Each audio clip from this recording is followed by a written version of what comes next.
I often try my darndest to connect the Zelda series' characters, themes, and symbols to the real world. But recently I was struck by an essay in this book, edited by a fellow bean, that described perhaps Zelda's greatest symbol, the Triforce, in a way that I had never heard of and that, quite frankly, I thought was awesome. I'd like to relay that symbolism to you now, to deepen your understanding of the Triforce and hopefully yourself. But to do that, we first have to briefly swim through two bizarre symbolic worlds. This is gonna get weird. Let's dive on in.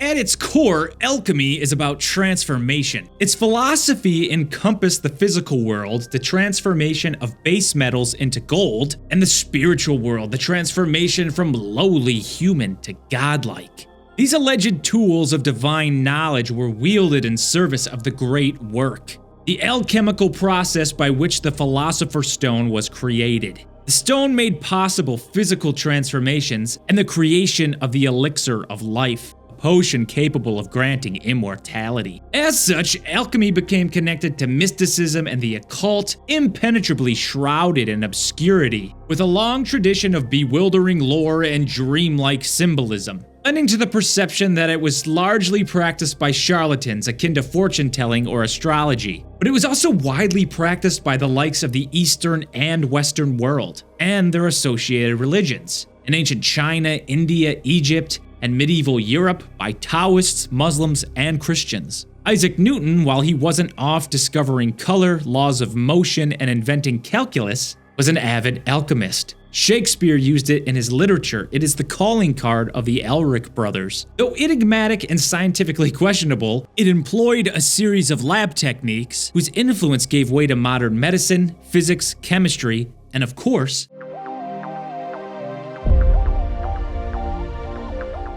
rejecting its physical philosophy, Swiss psychologist Carl Jung mapped a connection in alchemy's symbolic processes to his own perceptions of psychology and methods for psychoanalysis. His view was that the process of transforming base metals into gold was actually a metaphor for the steps by which we become better versions of ourselves, a process he called individuation. Individuation hinges on integrating or balancing the opposing forces within oneself. What is known as the coincidence of opposites, the conscious and unconscious, the masculine and feminine, the persona and the shadow, to achieve psychological wholeness, to organize one's psyche into a cohesive self. Failure to do so results in what Jung called enantiodromia, the return to one characteristic while neglecting its opposite. An unhealthy psychological balance indeed. As the author of this essay, Angie Branham Mullins, so perfectly puts it, the Triforce in Zelda serves as an excellent metaphor for the process of individuation. So in the spirit of individuation, let's combine the psychological with the alchemical and figure out what the heck this all has to do with Zelda.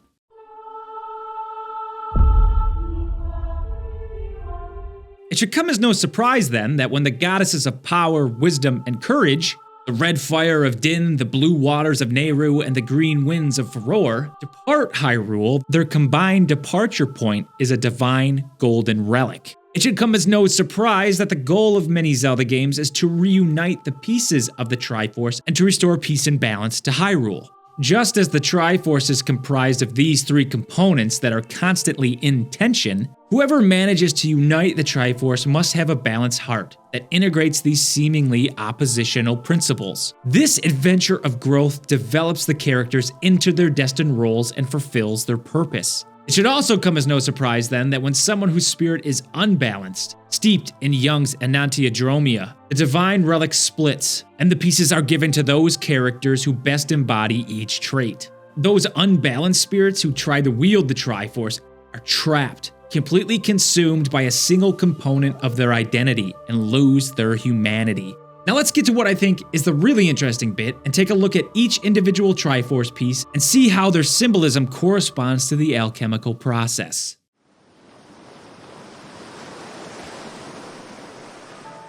Through her association with the Triforce of Wisdom, Zelda is also associated with the goddess Nehru.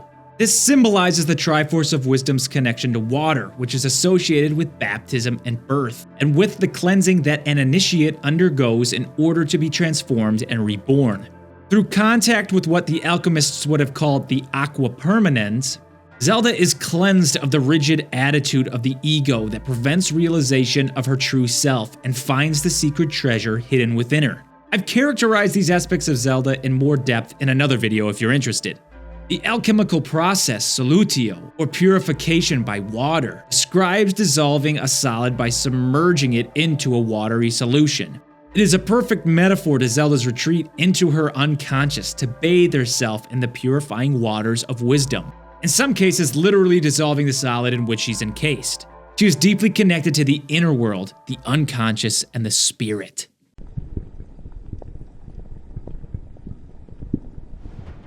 Ganondorf, on the other hand, is connected to the physical world, where he asserts his will through his association with the Triforce of power and the goddess Din. He embodies the fiery anger of an unbalanced individual, metaphorically represented by the splitting Triforce, but also by his unchecked maniacal ego, placing his shame and hatred outward in a homicidal rage. In this way, Ganondorf acts as Zelda's opposite throughout the series, falling into Young's enantiodromia, hiding his repressed hatred and shadow until he usurps Hyrule, ultimately literally losing his humanity. Whereas reckless power creates the game's main struggle, just as the prospect of balancing these elements within ourselves hinges on a forced tension.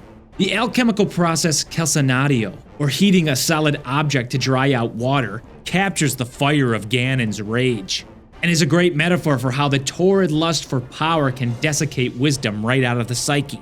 These two sides of the coin, the battle of the spiritual and the physical, if left unaddressed, can result in becoming withdrawn or aggressive. It is only by becoming conscious of opposites that growth, the realization of a transcendent third option, is possible. And that third path to transcendence is none other than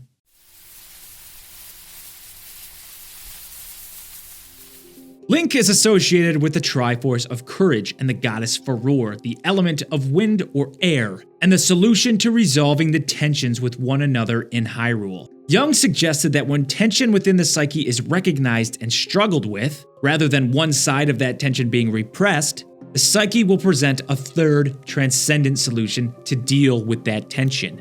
This connects Link to the alchemical process of sublimatio, elevating a low substance into a higher, spiritualized form. Steam, the result of fire and water coming together. This is symbolically significant as it further implies that the tension between two opposing elements is necessary in order to produce a new product that integrates the other two. Psychologically, we solve our internal tensions by getting above a problem to view it more objectively, rather than getting caught in the subjective fires or the murky waters of the unconscious. And Link, through not only his courage but through the balancing of all three elements within himself, is able to defeat Ganon and save Hyrule. What a wild ride, huh? The alchemy aspects of Dr. Branham Mullem's essay are simply fascinating, but that's just a snippet of the overall piece. She goes into even more detail about the interplay of opposites within the series, focusing more deeply on what Young called the anima and the animus, the representation of the masculine and feminine within the individual, and how those archetypes are embodied positively and negatively within the Zelda franchise. Although I couldn't find a widely available version of the essay anywhere to share, I'm happy to go into more detail in a future video if y'all find this as interesting. I do plan to summarize more essays like this in the future, and I hope you'll join me. Thanks for watching.